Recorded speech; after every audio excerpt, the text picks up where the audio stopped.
તો આ તરફ સુરતથી સમાચાર, જ્યાં સુરતમાં 12 વર્ષના કિશોરની દીક્ષાનો મામલો કોર્ટમાં પહોંચ્યો હતો, ત્યારે કોર્ટે દીક્ષા પર સ્ટે લગાવ્યો છે। 12 વર્ષનું બાળક દીક્ષા લેવાતું હતું તે પહેલા જ તેના પિતા દ્વારા કોર્ટમાં દીક્ષા ન લાય તે માટે અરજી કરવામાં આવી હતી। બાળકના માતા પિતા છેલ્લા ઘણા વર્ષોથી અલગ રહેતા હતા અને બાળક માતા સાથે રહેતો હતો। માતા અને તેના પિયર પક્ષના લોકો દ્વારા બાળકના દીક્ષા મહોત્સવનું આયોજન કરવામાં આવ્યું। તે પહેલા સુરત ફેમિલી કોર્ટ દ્વારા દીક્ષા પર સ્ટે લગાવી અને કસ્ટડી માતા પાસે જ રાખવાનો નિર્ણય કરાયો છે। અરજી થયા બાદ ફેમિલી કોર્ટ તરફથી માતાને નોટિસ આપી અને કોર્ટમાં બોલાવવામાં આવ્યા હતા। માતા પિતા બંને તરફથી વકીલો હાજર રહ્યા હતા। 12 વર્ષનો બાળક પણ કોર્ટમાં નિવેદન આપવા માટે આવ્યું હતું। નિવેદન આપતા તે રડી પડ્યો। તેણે જણાવ્યું હતું કે તે કોઈ સાથે રહેવા માંગતો નથી અને સંયમના માર્ગે ચાલવા માંગે છે।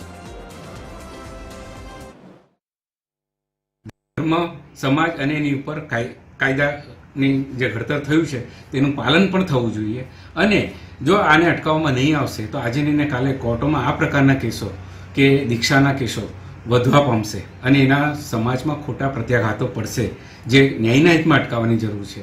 કારણ કે પિતાની બિલકુલ સંમતિ નથી કે મારો પુત્ર સાદું જીવન જીવે, દીક્ષા લે અને તેના કારણે નામદાર કોર્ટે જ્યારે દલીલ થઈ તો એ તમામ દલીલોને ગ્રાહ્ય રાખી અને માતા દ્વારા આયોજિત કરેલ દીક્ષાના કાર્યક્રમમાં પુત્રને દીક્ષા નહીં આપવું તેવું ફરમાન કર્યું। દિવસ પહેલા અમને કંઈક અણસાર મળ્યા હતા કે મારા દીકરાની જેની આયુ 12 વર્ષ છે એની મારી પરવાનગી વગર દીક્ષા ગોઠવવામાં આવી છે શ્રી કુલચંદ મહારાજ સાહેબના સાનિધ્યમાં।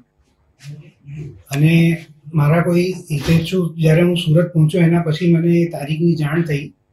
21/5 અને 22/5માં એ પ્રોગ્રામ રાખવામાં આવ્યો હતો।